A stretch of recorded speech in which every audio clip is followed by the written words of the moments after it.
को तो बच गया फॉर्चुनेटली किसी कारण से। दाऊद मान्या सुरवे वगैरह से डरते थे? मन्या सुरवे को मरवाने के बारे में ये कहा ही जाता है कि दाऊद इब्राहिम की टिप थी वो, और मन्या सुरवे निश्चित तौर से इस कदर खतरनाक था और उसने खुलेआम ऐलान कर रखा था कि मैं मुस्लिम माफिया को ख़त्म कर दूंगा, और वो उसका सबसे बड़ा कॉम्पिटिटर था।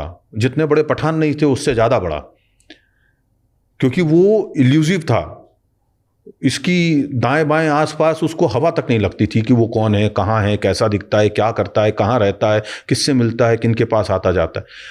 उसके पीछे एक लंबी स्ट्रेटजी के तहत उसको इन्वेस्टिगेट करवा के, उसके पीछे खबरी लगा के, उसकी इंफॉर्मेशन निकाल करके पुलिस को दी गई और उनने जा करके एनकाउंटर किया। ये कहानी किस्सा दुनिया बताती है आज भी, हमने भी ये बातें सुनी हैं। मेरा कोई फर्स्ट हैंड एक्सपीरियंस नहीं है, लेकिन मैं जिन इन्फॉर्मेट से मिलता हूँ, जिन पुलिस ऑफिसर से मिलता हूँ, या जिन अदर ये कहना चाहिए कि गुप्तचरों से या जासूसों से मिलता हूँ, उन लोगों से हमें ये खबरें मिलती हैं। अरुण गवली से डरते थे? नहीं, अरुण गवली वगैरह से कोई खौफ का नहीं सिलसिला था। अशोक जोशी से जरूर उसको खौफ था, डर था, इसलिए बाद में उसने अशोक जोशी को भी मरवाया। दाऊद ने अपने सामने जिन जिन लोगों से उसको डर हो सकता था उसने सबको मरवाया। बड़ा राजन को मरवाया, हर उस आदमी को मरवाया उसने, किसी को नहीं बख्शा। तो जो डरता वो तो सभी से। देखिए, आपको बता देता हूं कि अंडरवर्ल्ड एक ऐसी जगह है जहां आदमी आपको ऊपर से शेर दिखता है, अंदर से चूहा होता है। चाहे कोई भी डॉन हो, चाहे वर्ल्ड का कोई भी डॉन हो, कि खतरा है हर जगह। हर जगह है ना। अपना ही आदमी इन्वॉल्वमेंट निकल जाए, अब कोई भी कभी भी मुंह फोड़ ले। क्यों इतनी सिक्योरिटी में रहते हैं? क्यों आप छुप करके रहते हैं? आपको सिस्टम से तो डर है ही, विरोधी गैंगों से भी डर है, आपके अपने लोगों से भी डर है। क्योंकि आप भी जिन सीढ़ियों को उलांग करके वहां पहुंचे हो, या जिनको काट के आप पहुंचे हो, ऐसा हो सकता है ना कि उसी चीज को, उसी घटना को, या उन्हीं बातों से और करते हैं सबक लेकर के कोई आपके साथ गेम कर जाए। वो कोई भी, ये जो सारे क्रिमिनल्स हैं, सारे डॉन्स हैं, इंक्लूडिंग दाऊद, ये लोग फिजिकली स्ट्रांग थे कुछ कि पठान गैंग था? अच्छा, और बासु दादा थे, ऐसे कुछ लोग थे। दाऊद नहीं, दाऊद वगैरह सब, ये सब मेरे आपके जैसे सामान्य लोग हैं। अरुण गवली बस लोग थे और इनके गन्स थी इनके पास। इनके पास करेज था, कलेजा, लड़ने का, भिड़ने का, कत्ल करवा देने का, सिस्टम से लड़ जाने का, और उसमें अपने आप को जेल अगर चला जाऊं मैं तो भी मेरा कुछ नहीं बिगड़ेगा, ये चीज़ मान लेने का वो दमखम उन लोगों में था। और एक टाइम बाद बहुत सारे क्रिमिनल्स को डेथ डिनायल सिंड्रोम हो जाता है ना, कि ऐसे बहुत सारे पुलिस वालों ने भी बताया कि जब आप बहुत बड़े बड़े गैंगस्टर के एकदम गन पॉइंट पे भी रखते हो तो भी वो हंस रहे होते हैं, क्योंकि उन्हें लगता है कि अभी भी मरेंगे नहीं वो। एक तरीके से डेथ डिनायल उनके दिमाग पर चढ़ जाती है। वो तो इमॉर्टल है, उन कहीं से भी निकल सकते हैं, इसलिए उनमें कलेजा बढ़ते जाता है। उन्हें लास्ट मोमेंट तक भी ऐसा नहीं लगता कि वो मर जाएंगे, उनको लगता है एंड में भी कह रहे अभी भी हो जाएगा, अभी कोई बचा लेगा। ये फिल्मी बातें हैं, ऐसा कभी नहीं होता। बट क्राइम से बहुत सारे क्रिमिनल साइकोलॉजिस्ट बोलते हैं, एक दो लोग होते हैं ऐसे, 1000 लोगों में, 1 करोड़ लोगों में, 1 लाख लोगों में ऐसा एक आध कोई होता है दीदावर, जो डेथ डिनायल सिंड्रोम वाली जो बात आप कह रहे हो उसमें जा पहुंचता है।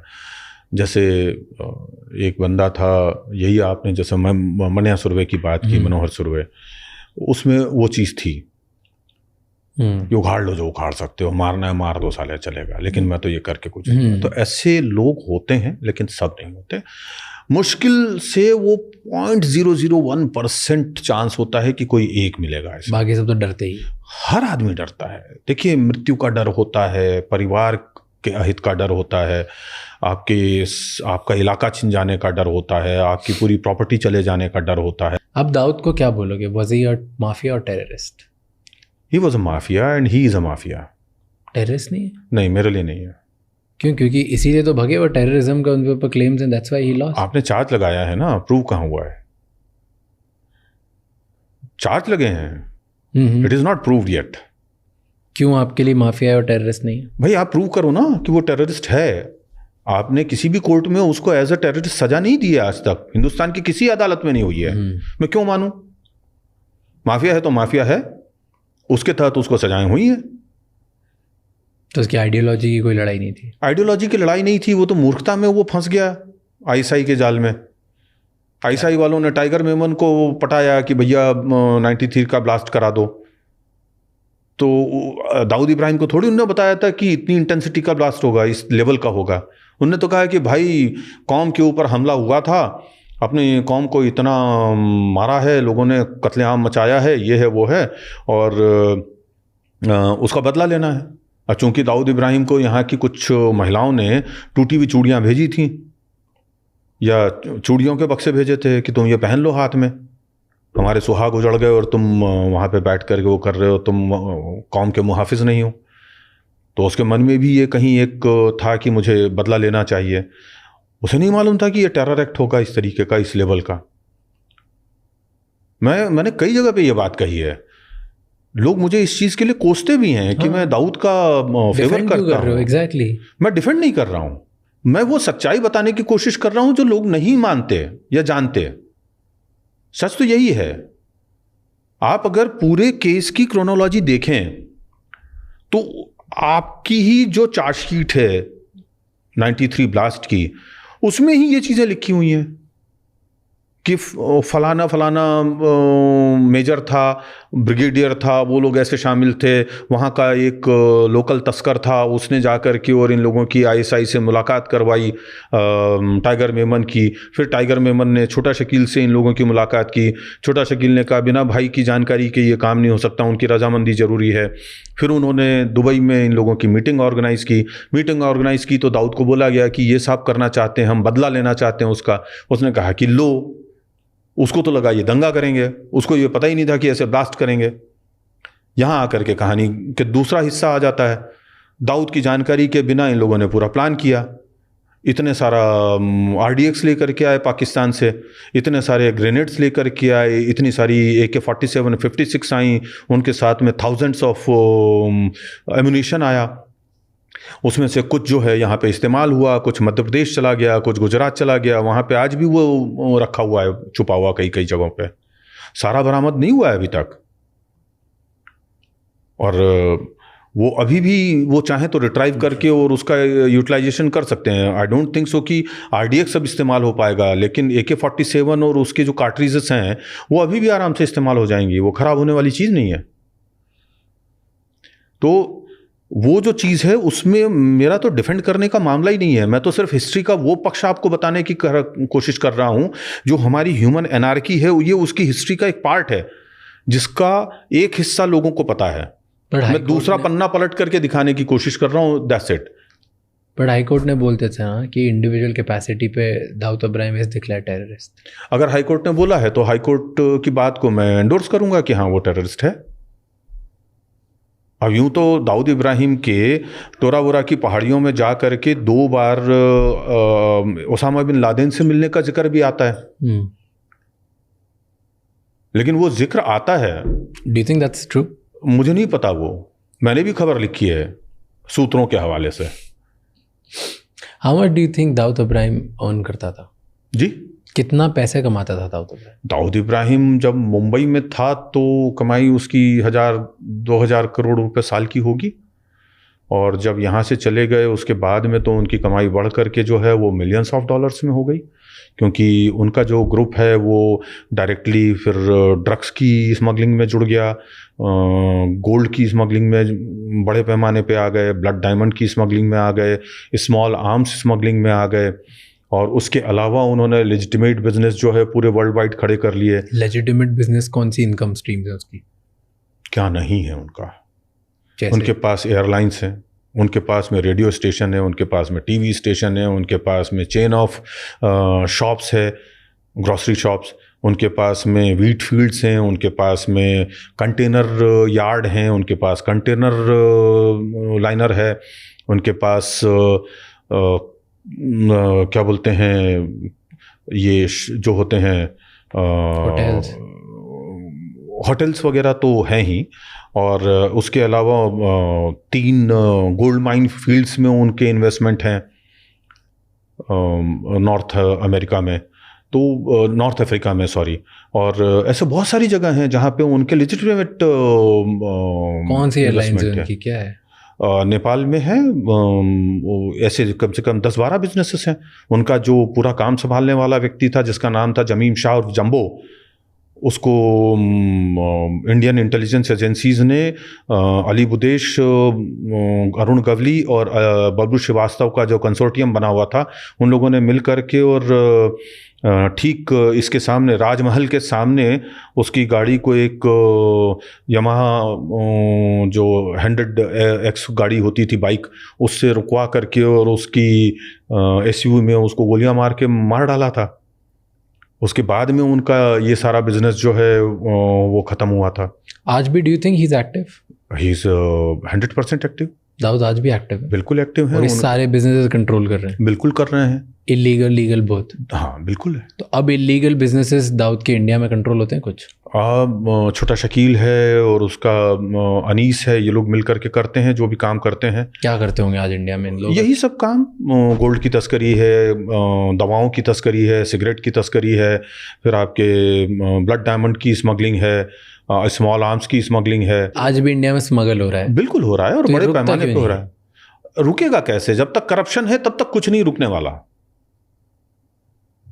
और एक बात ये बताता हूँ आपको, एक बात हमेशा याद रखिए, और ये बात मैंने कई फोरम्स पे कही है, कि यदि पुलिस चाहे तो एक मंदिर के बाहर से एक चप्पल चोरी नहीं हो सकती।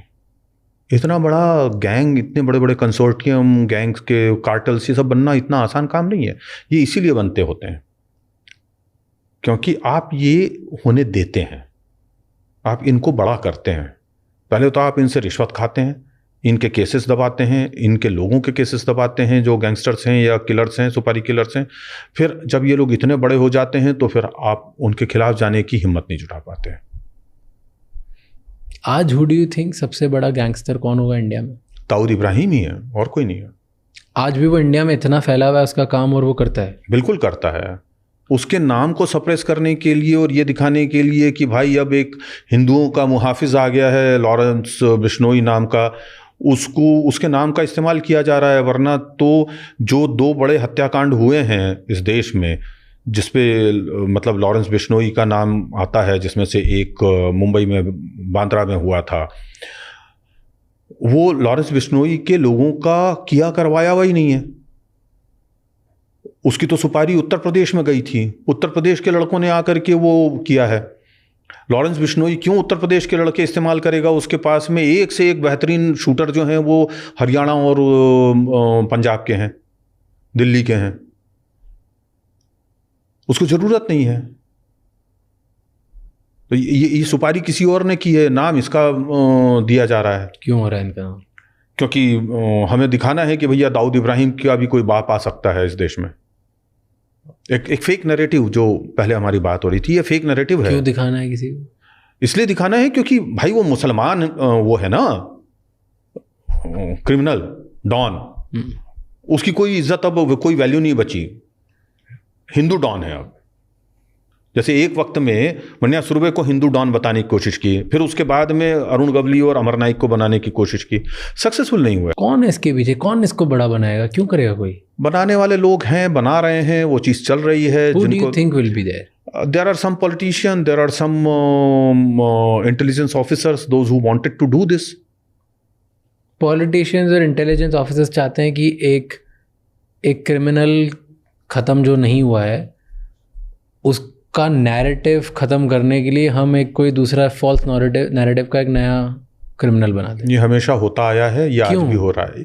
होता है, ये होता है, बट क्यों? Why do you think is happen? मैं वो पूछ रहा हूँ, क्या हो रहा है? क्योंकि आपको अपनी आइडियोलॉजी ऊपर लानी है, अपनी सत्ता बनानी है, उसको बनाए रखना है, तो लोगों के मन में खौफ पैदा करना है।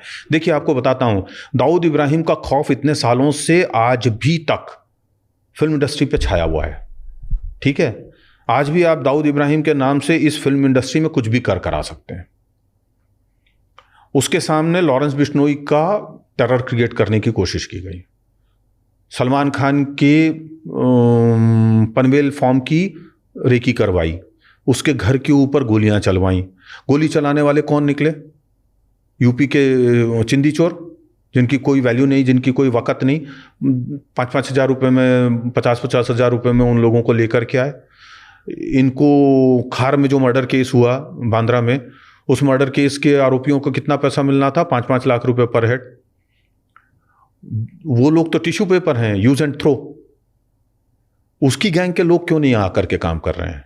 क्योंकि वो लोग इन्वॉल्व ही नहीं है। और जिनको ये चीज़ करके दिखानी है, फिल्म इंडस्ट्री पे कब्जा करना है, फिल्म इंडस्ट्री के अंदर एक साइको फियर क्रिएट करना है, हमारी बात नहीं मानोगे तो हम तुम्हें मान देंगे, हमारा नैरेटिव सेट करने वाली फिल्में बनाओ, वैसी ही वेब सीरीज बनाओ,